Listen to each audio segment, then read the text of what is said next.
The Lord be with you. And with your spirit. A reading from the Holy Gospel according to Matthew. Glory to you, Lord. When Jesus heard that John had been arrested, he withdrew to Galilee.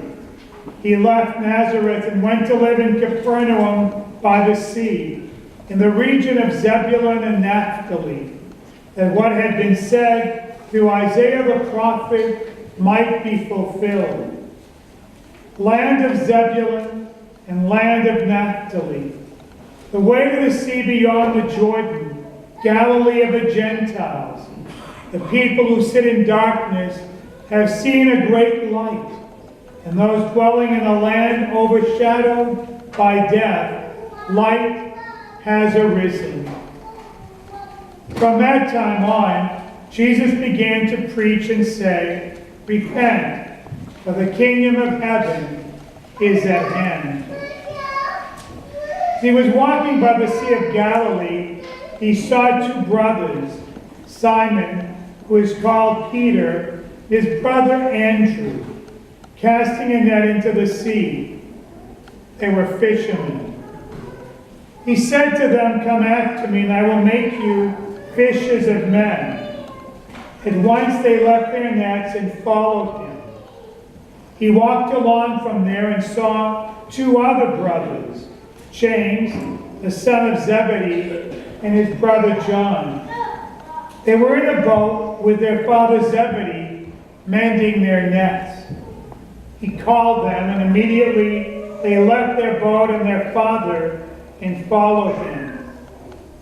He went around all of Galilee, teaching in their synagogues, proclaiming the gospel of the kingdom, and curing every disease and illness among the people. The gospel of the Lord. Praise to you, Lord Jesus Christ.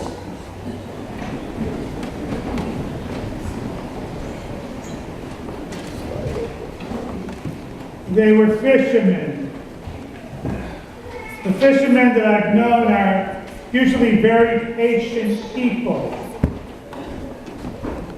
You have to wait a long time at times before you catch a fish. You have to be patient. They were fishermen. No wonder Jesus began by calling fishermen. Not only was he patient with them, but they would be patient men over the years of their own ministry, and yet very imperfect. Conversion is like life. It's got stages to it. We read a gospel as this one today from Matthew chapter 4. We may readily think to ourselves, weren't those guys blessed? They left everything and followed Jesus. Somehow I don't think it was as simple as the scriptures tell us in today's gospel. Conversion can be very messy, like life. If you remember Simon, who became Peter, towards the end of Jesus' life, the day before he was crucified, he denied him 3 times. Converted? Well, he was.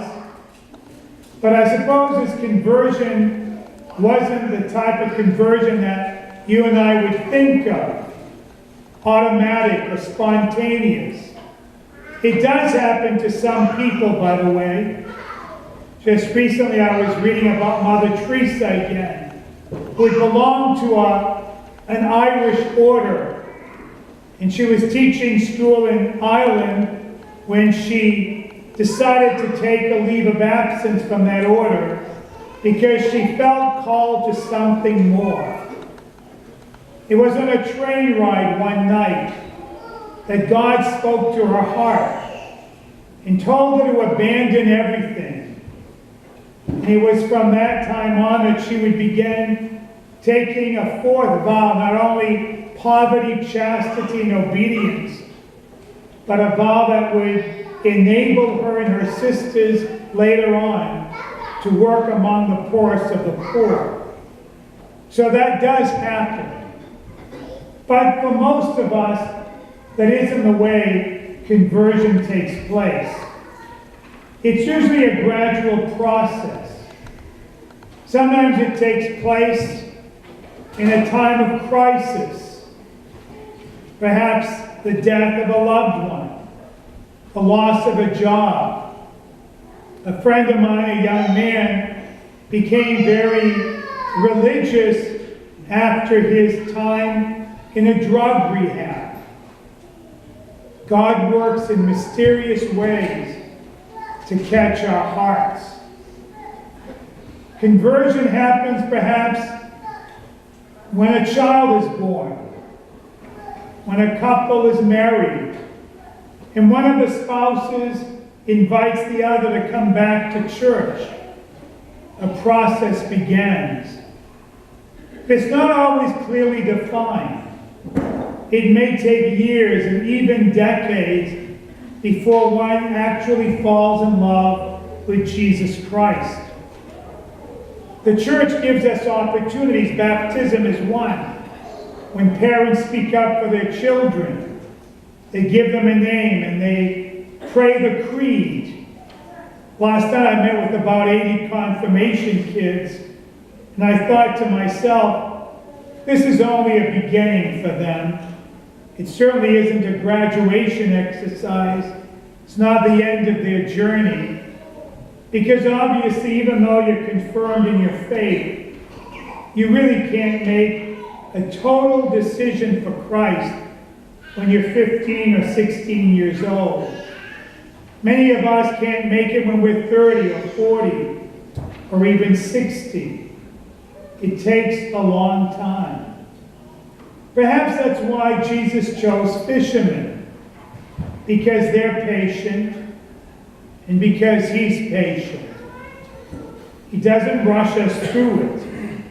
He realizes that even though we say we're going to follow him, even though we make those commitments, whether it be at baptism or confirmation, whether it be at the Easter Vigil when we all stand up and we make a noble profession of faith, every Sunday we stand up and we say, God, this is what I believe in. We tell the world. We tell one another. Yet we walk out in the parking lot. We may get angry at somebody who drives in front of us, or somebody who says something that offends us. We're all so human, aren't we? Or we may get upset with somebody who disagrees with us. It's all part of life. It's all part of darkness and sin. But yet Jesus is the one who continually calls us out of darkness into that marvelous light. And we are going to be imperfect. We are going to fall often. We are going to disagree with one another. We are going to oftentimes make promises that we can't keep. And yet our God is there waiting for us. Always patient.